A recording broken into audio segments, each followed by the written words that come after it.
गया बौद्ध धर्म। देखिए बौद्ध धर्म में एक ऐसा चीज है जिसमें न किसी का अवतार लिया गया है, न ही इनके बाद कोई रूप आए हैं। बौद्ध धर्म की शुरुआत किसने किए थे? महात्मा बुद्ध। अब इनकी कुछ हम लोग कैसे देखते हैं, पहले पारिवारिक जीवन देख लेते हैं। तो महात्मा बुद्ध का जन्म कहाँ हुआ भैया? नेपाल में। नेपाल के किस जगह पे? लुम्बिनी में हुआ। इनके पिता का नाम शुद्धोधन। क्या था? शुद्धोधन। माता का नाम? माता महामाया। माता का नाम महामाया। माता जब महात्मा बुद्ध जन्म नहीं लिए थे ना, तो महामाया इनकी माता थी, असली माता इनकी महामाया थी। लेकिन वो एक हफ्ते, जन्म के एक सप्ताह में ही उनकी क्या हो गई थी? मृत्यु हो गई थी। तो जब ये पेट में थे ना, तो ज्योतिषी ने बता दिया था कि जो आपका बेटा होगा ना, ये बहुत क्रांतिकारी होने वाला है। बहुत मतलब क्या होगा? क्रांतिकारी होगा। तो पहले के ज्योतिष वगैरह एकदम जबरदस्त थे। तो शुद्धोधन की जो साली जी थी गौतमी, कौन थी? गौतमी, प्रजापति गौतमी। तो महामाया ने जब किसको जन्म दिया? सिद्धार्थ को। किसे? सिद्धार्थ। महात्मा बुद्ध के बचपन का नाम क्या था? सिद्धार्थ। महामाया ने जब सिद्धार्थ को जन्म दिया, तो पहले भी देखिएगा ना, लेबर पेन से बहुत महिलाओं की मृत्यु हो जाती। तो जन्म के एक सप्ताह में ही किनकी मृत्यु हो गई? महामाया की। तो इनका पालन पोषण किसने किया था? गौतमी। तो ये क्या थी? उनकी मौसी। लेकिन मौसी से ये इन्होंने क्या कर लिया था? विवाह कर दिया। ये अभी भी परंपरा देखने को मिलती। तो ये इनकी सौतेली माँ कह लीजिए या इनकी मौसी। क्या नाम था उनका? प्रजापति गौतमी। प्रजापति गौतमी। इनका कुल पूछेगा। कुल, यहाँ कुल का नाम क्या हो गया? शाक्य कुल। शाक्य कुल होने के वजह से ही इन्हें शाक्य मुनि कहा जाता है। शाक्य मुनि किसे कहा जाता है? सिद्धार्थ को। इन्हें क्या कहा है? सिद्धार्थ। जब ये जन्म लिए तो इनको ज्योतिषी ने बताया कि घर द्वार त्याग देगा। ध्यान से समझिएगा, जब सिद्धार्थ का जन्म हुआ तो ज्योतिषियों ने क्या कहा कि ये बहुत ज्ञानी बनेगा और दुनिया को सच्चाई के रास्ते पर ले जाएगा, घर द्वार मोह माया सब त्याग देगा। तब राजा परेशान हो गए कि एक गुल्ली का भाग दुगा हो जाएगा, घर द्वार छोड़ देगा। तब तो पूछा गया उनसे कि इसका कोई उपाय बताइए।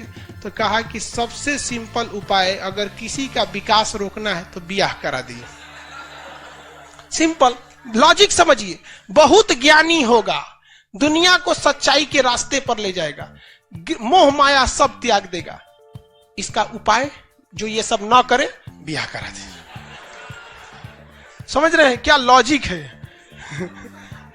तो इनका क्या हो गया? विवाह हो गया। और 16 साल की एक बहुत ही सुंदर कन्या से इनका विवाह हुआ, जिसका नाम क्या था? यशोधरा। तो देखिए इनकी शादी किससे हुई? यशोदा।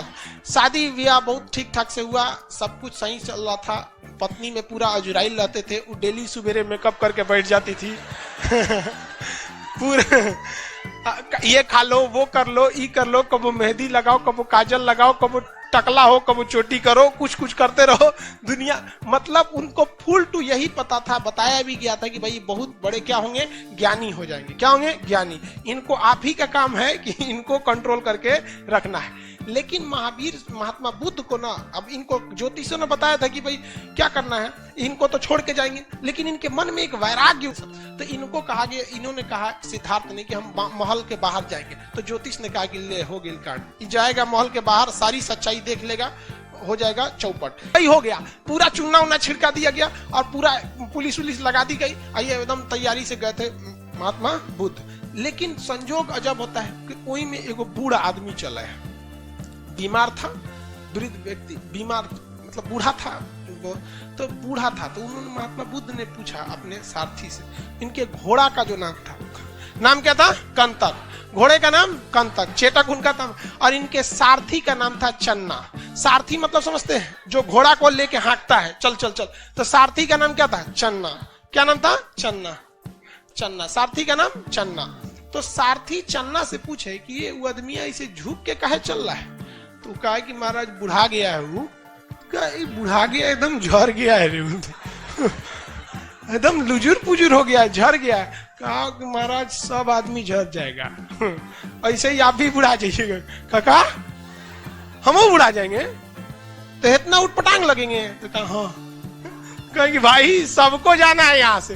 तो उनको दिमाग में खटक गया कि भाई गड़बड़ है, तो हमारे बाबूजी हमसे छुपा के रखे थे। तब तक आगे गए तो एगो बीमार आदमी मिल गया। तो कहा ये क्या हो गया है? कहा कि अब एकदम ये जाने वाला है, मतलब ये बीमार है, अब ये क्या है, इस दुनिया से जाने वाला है, ये अब चल नहीं पाता है। तो पूछ चन्ना कहा कि हमारा और आपका सबका यही दुर्दशा होने वाला है लास्ट में। तब तक और आगे चल गए तो कोनो को अर्थी उठ रहा था। कहा कि वो लेटा का है, वो पे कहा कि लेटा नहीं है वो आपको वो लेटा लग रहा है, चल गया है वो तो चल गया वहां पे। तो उन्होंने कहा कि सबको मरना है, सबको मरना है, आप भी जाएंगे, इस उद्बोधन भी जाएंगे, और आपकी जो महामाया थी ना वो चल गई और ये भी जाएगी। तब बेचारा एकदम टेंशन में आ गया। एगो साधु को देखा तो साधु से पूछा कि ई काहे बैठल है होगा। तो साधु योग के मुद्रा में बैठे थे, कोई मतलब नहीं, कपड़ा उपड़ा, साधु लोग का वेशभूषा कैसा रहता है वैसे। तो उन्होंने क्या कहा कि ई काहे ऐसा बैठल है? कहा कि ये भगवान के में मतलब भगवान की आराधना में विलीन है। तो पूछे महात्मा बुद्ध ने चन्ना से, कौन भगवान? जिसके पास वो लेटा वाला आदमी गया था, मतलब मर गया था। तो बताया ना चन्ना कि वो भगवान के पास जा रहा है। कहते मतलब वो भगवान के पास जा रहा है, उससे कनेक्शन लगा के बैठल। तो उन्होंने कभी इस चीज को देखा नहीं था। तो इन 4 चीजों को देखा तो उनके मन में वैराग्य आ गया, और घर आए तो टेंशन में आए और यशोधरा से कहे कि देखना इस सब में कुछ ना रखल है दुनिया में। तो दिमागे ठनक गया। जोन बवाल के लिए हमको लाया गया था, बवाल आ गया इनके। तब तक पता चला कि यशोधरा गर्भवती। अब ये टेंशन में थे कि हमको घर द्वार छोड़ना है, और उधर से गर्भवती लड़का होने वाला था। इनको एकदम टेंशन था कि हम घर द्वार छोड़ देंगे। भाई जब बूढ़ा होना ही है, बीमार पड़ना ही है, राजा रहे चाहे फकीर रहे, बीमार पड़बे करेगा, गरीब होगा ही, मरबे करेगा, तो क्या जरूरत है झमेला करने का।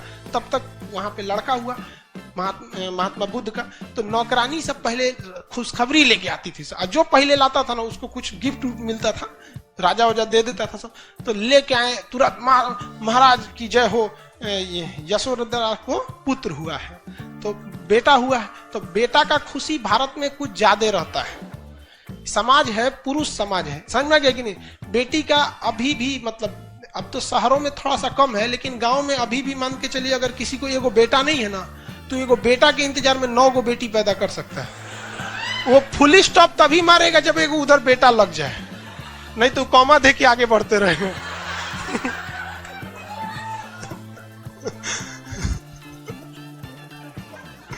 तो इनका तो पहले में बेटा हो गया तो डबल खुशी थी। तो अब इनको बुद्ध भगवान को ले जाकर बताया गया, महाराज आपको तो पुत्र हुआ है, नाम रखिए। तू कह दूर ससुर, तू नहीं, एगो तो हम घर छोड़े वाले थे, ये कहां से चल आया पहला कहीं का। तो उन्होंने कहा, मने मन कहा कि मेरी जिंदगी का सबसे बड़ा कांटा ये हो गया, क्योंकि अगर हम घर छोड़ देते तो लोग यही कहता कि इन्होंने अपनी पत्नी घर द्वार सब छोड़ के चले आए, कोई ज्यादा बुरा नहीं मानेगा। लेकिन ऐसे ससुरा 2 दिन के लड़का छोड़ के चल जाएंगे, पूरा समाज हमारा बोलेगा। तो उन्होंने कहा मेरी जीवन का ये कांटा है। तो राहुल मतलब क्या होता है? रास्ते की बात। उन्होंने कहा राहुल ले।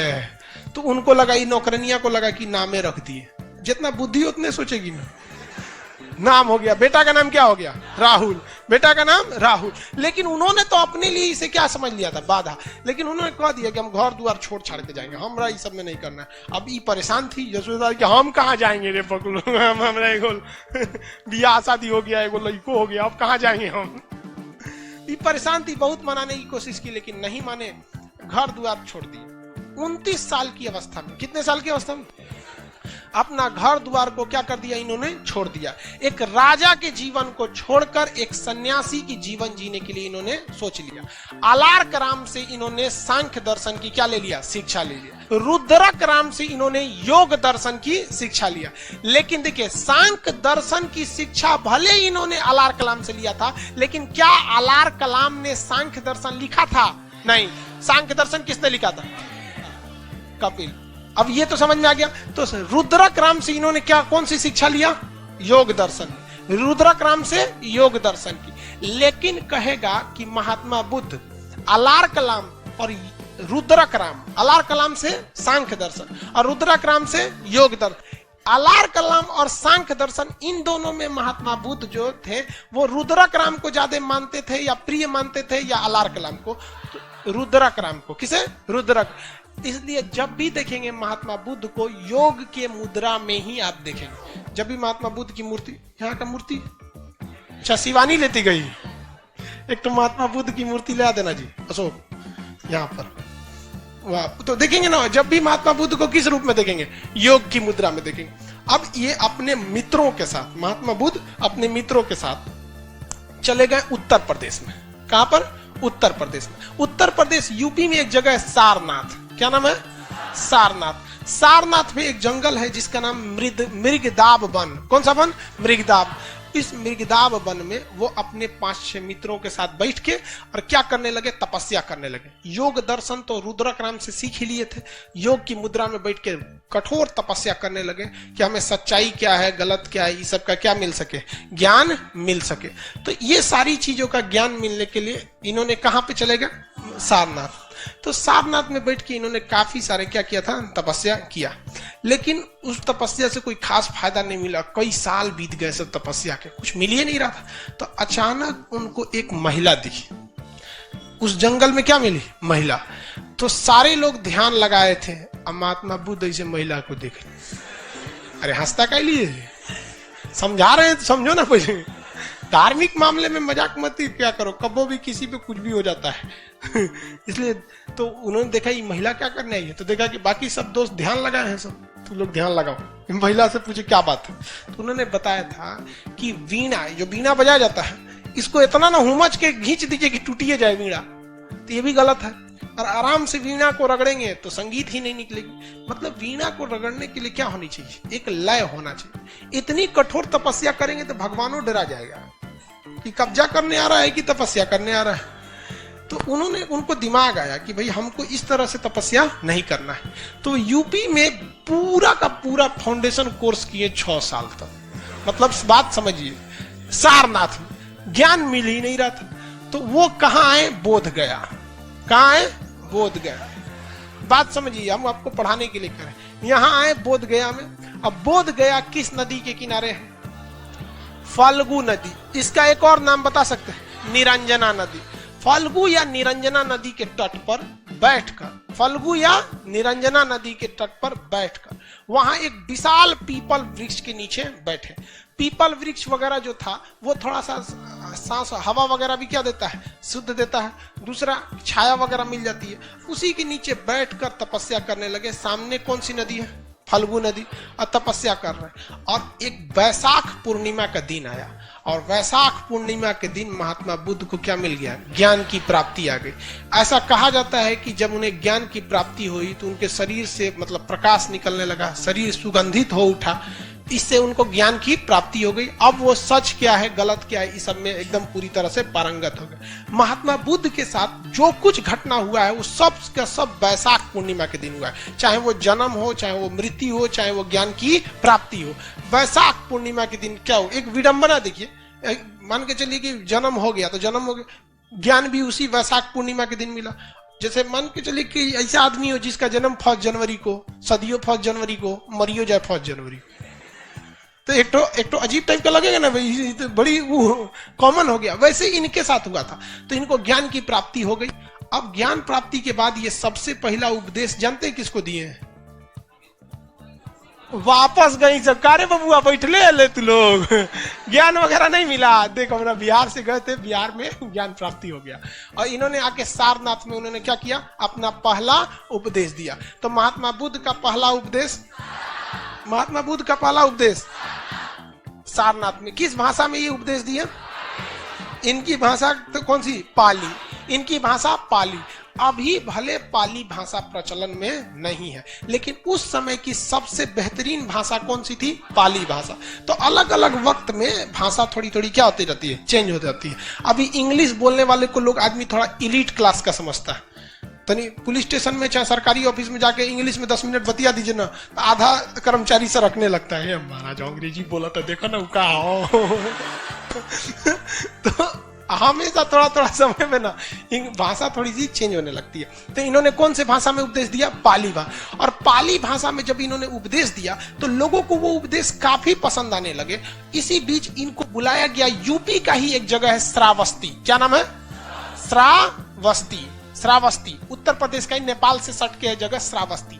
श्रावस्ती में महात्मा बुद्ध ने अपना सबसे ज्यादा समय व्यतीत किया। बरसात के समय ये कहां चले जाते थे? श्रावस्ती में। और श्रावस्ती में जब ये उपदेश देने गए तो वहां एक भयंकर डाकू रहता था, उंगली माल डाकू, काट के उंगलियां का माला पहन लेता था। घेर लिया महात्मा बुद्ध को। महात्मा बुद्ध को क्या कर लिया? घेर लिया। कहा कि आप तो तरो काट देंगे। तो महात्मा बुद्ध कहे काट दो। कहा कि ये अजबे आदमी है, करे काट दो, डराइए नहीं रहे। तो कुछ भी बोलते रहे महात्मा बुद्ध। महात्मा बुद्ध ने कहा कहे कि महात्मा बुद्ध से उंगली माल ने क्या कहा कि तुमको डर नहीं लग रहा है? तो महात्मा बुद्ध ने कहा डर हमको नहीं लगता है, डरे तो तुम हो। कहे कि एकरा देखो अलगे लेवल का है, कटाने के लिए सामने रेडी पड़ल है, करा डर तो उन्होंने कहा कि कैसे? उंगली माल ने कहा कि कैसे हमको डर लगता है? तो महात्मा बुद्ध ने कहा कि हम जब चाहे 24 घंटा जहां चाहे जा सकते हैं, मुझे कोई डर नहीं, इवन तुम्हारे आगे भी नहीं। लेकिन तुम जब भी निकलोगे रात में निकलोगे, भीड़ भाड़ में नहीं निकलोगे, समाज में नहीं जाओगे, वरना पकड़ के लोग चूर देंगे तुमको। ये बताओ डर तुमको कि हमको? तुम जो अपना कमाए हो उसको बचाने के लिए तुमको दूसरे लोगों पर हत्या करना पड़ेगा अपना दबदबा बनाने के। मुझे कोई जरूरत नहीं। बड़ी लंबा चौड़ा 2-2.5 घंटा उपदेश दिए थे, वो रात के 2 बजे घेर लिया था रतिया को आके। डाकू को दिन में थोड़े आएंगे, सर सुतल थे उठा लिए, चलिए उंगली माल देख रहे हैं आप ही जैसे लोग का उंगली है। तो उंगली माल डाकू को उपदेश दिए। बाद में उंगली माल डाकू भी क्या हो गया? महात्मा बुद्ध का क्या हो गया? अनुयायी हो गया। महात्मा बुद्ध अपने सबसे उनका कहना था कि हम जो कहते हैं इस पर कोई भी विश्वास न करो, बल्कि इसे तुम अपनी तर्क की कसौटी पर, तर्क मतलब होता है अपनी खुद की बुद्धि पर, तर्क की कसौटी पर देखो क्या ये सही है या नहीं है, मतलब खुद से सोच के देखो। तो महात्मा बुद्ध बहुत फेमस होते जा रहे थे। उसी बीच वो दान उन लेने के लिए जहां तहां बैठे रहते थे। भाई भिक्षा, इनका मुख्य कहना था कि ज्यादा कमाओ मा के मत रखो, भिक्षा वगैरह लेके क्या करते हो रख लो, अपना भिक्षा जितनी है अपनी भिक्षा से ही अपना जीवन यापन करो। तो जाते थे तो बहुत लोग उनको उपहार देते रहते थे। एक दिन एक गांव में गए तो एक बुढ़िया उनको उपहार दी, और वो जानते कौन उपहार दी? जूठा आम। मतलब बताइए, उतना बड़ा भगवान को आप उपहार दे रहे हैं तो कम से कम एगो सल्लग दे दीजिए ना। खड़ा सल्लग नहीं समझता है, गोटे कंप्लीट मैंगो 1 पीस, सीबीएसई वाला है तो कम से कम एक आम देना चाहिए। आधा आम दे रही वो जूठा। और जब सारा हो गया तो महात्मा बुद्ध से पूछा गया कि आपको सबसे ज्यादा कौन सा उपहार पसंद आया? तो महात्मा बुद्ध ने कहा था कि जूठा काम हुआ। तो लोग जो सोना चांदी दिए थे वो कहने लगे कि अब सठिया गई लोग, उनके जूठे आम पसंद है। तो उन्होंने क्या कहा था कि जो आम जो बुढ़िया ने दिया है इसने अपना सब कुछ दे दिया, इसके पास कुछ नहीं है, और जो तुम लोगों ने दिया है वो अपनी टोटल संपत्ति में से कुछ दे दिया है यहाँ पर। और हम लोग को विचारधारा देखिए, हम लोग अपने टोटल संपत्ति का जितनी संपत्ति रहती है, मान के चलिए जिसके पास 100% संपत्ति है, इसका वो भगवान को कितना देता है पता है? 0.0001% भी नहीं देता है। देखते हैं 0.01% भी नहीं देता है, 200-500 चढ़ा देता है और सोचता है कि भगवान हमको वीडियो कॉलिंग पे हमारी समस्या सॉल्व करे। अरे कहीं का इतनी समय तो भगवान को ब्लैकमेल कर रहा है। तो इन्होंने कहा था महात्मा बुद्ध ने कि इसने अपना सब कुछ क्या दिया, हमको समर्पित कर दिया। आनंद इनका सबसे प्रिय शिष्य था। इनका सबसे प्रिय शिष्य क्या था? आनंद नाम था इनके सबसे प्रिय शिष्य का नाम। आनंद बहुत प्रिय शिष्य थे। एक इनको ना एक बहुत बदमाश लड़का था, गाली उली देता था महात्मा बुद्ध को। तो एक दिन महात्मा बुद्ध के स्टेज पे बुलवाएंगे, रे इधर आओ, गरिया रहा है तुम हमको? कहा हाँ। तो यहाँ बगल में खड़ा करा कहे तो गरियाओ। 1 घंटा गरियाया महात्मा, और गरियाओ 2 घंटा। बोले थक गया गरिया के, कहा कि अब गाली खत्म हो गया, थक गए। तो महात्मा बुद्ध ने कहा कि देखो, मान के चलो कि हमने अपना कोई सामान तुमको दिया और तुम मेरे सामान को लेने से अगर इनकार कर देते हो तो वो सामान किसका होगा? तो उसने कहा कि सामान आपका था, हम नहीं लेंगे तो आपका हो जाएगा वापस। तो कहा ठीक है, जो तुम्हारी गालियां हैं ना हम नहीं ले रहे हैं। ये गाली किसकी हो जाएगी?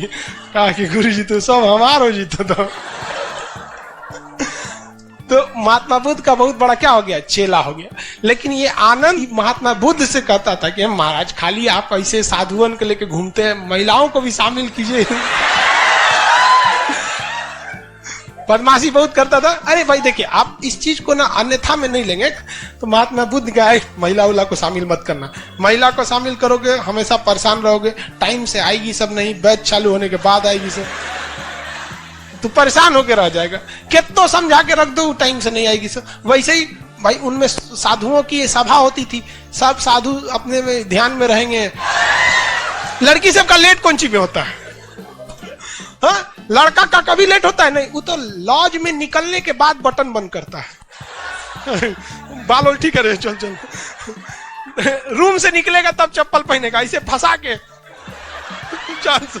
चल दिया वो सब ना।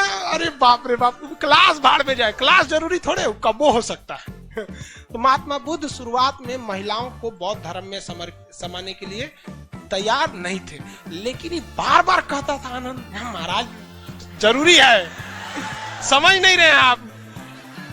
महात्मा बुद्ध ने कहा ठीक है चलो, अब महिलाओं को भी बौद्ध धर्म में शामिल कर लिया। महिला लोग चाहे वो लाइव में है चाहे यहाँ है, ये बात जरा ध्यान से समझिए, ये हम नहीं कह रहे, महात्मा बुद्ध कह रहे हैं। जब महिलाओं को उन्होंने प्रवेश करने की अनुमति दिया तो उन्होंने कहा कि अब बौद्ध धर्म ज्यादा दिन नहीं चल पाएगा। ये हमारा कथन नहीं है, ये महात्मा बुद्ध का कथन है कि अब बौद्ध धर्म ज्यादा दिन नहीं चल पाए। आप इसको गौर से देखिएगा, एक महिला जो रहेगी ना, उसका झगड़ा जानते किससे होगा? अपनी सास से, कभी ससुर से नहीं होगा, क्योंकि उस ससुर उसको टॉर्चर नहीं करने वाला है कोनो बात में। सास जो रहेगी बेचारी 11 बजे सूत के सोई है, काम वाम करके पतो ओके 4 बजे कोच के उठा देगी, बबनी उठ चाय बना। अरे बेचारी 4 बजे का करने के लिए खखुआई लगेगी तो मैं झाड़ देगी, बुढ़िया कहेगी। उसका झगड़ा हो जाएगा अपनी मतलब देवरानी से होगा, देवर से नहीं, जेठानी से होगा, भसुर से नहीं। देखना बराबरी बराबर। तो महात्मा बुद्ध ने क्या कहा कि अब बौद्ध धर्म ज्यादा दिन चलने वाला नहीं है। तो ये महात्मा बुद्ध के कथन थे और आगे जाके ऐसा हुआ भी, ज्यादा दिन बौद्ध धर्म नहीं चला। लेकिन अब क्वेश्चन में हिसाब से रखेंगे, पहली महिला कौन थी? प्रजापति गौतमी। बौद्ध धर्म में शामिल होने वाली पहली महिला प्रजापति गौतमी। दूसरी महिला हाजीपुर जो जगह है वहां, वैशाली, हाजीपुर मतलब समझ रहे हैं ना, वैशाली, वैशाली की एक डांसर थी आम्रपाली। हाँ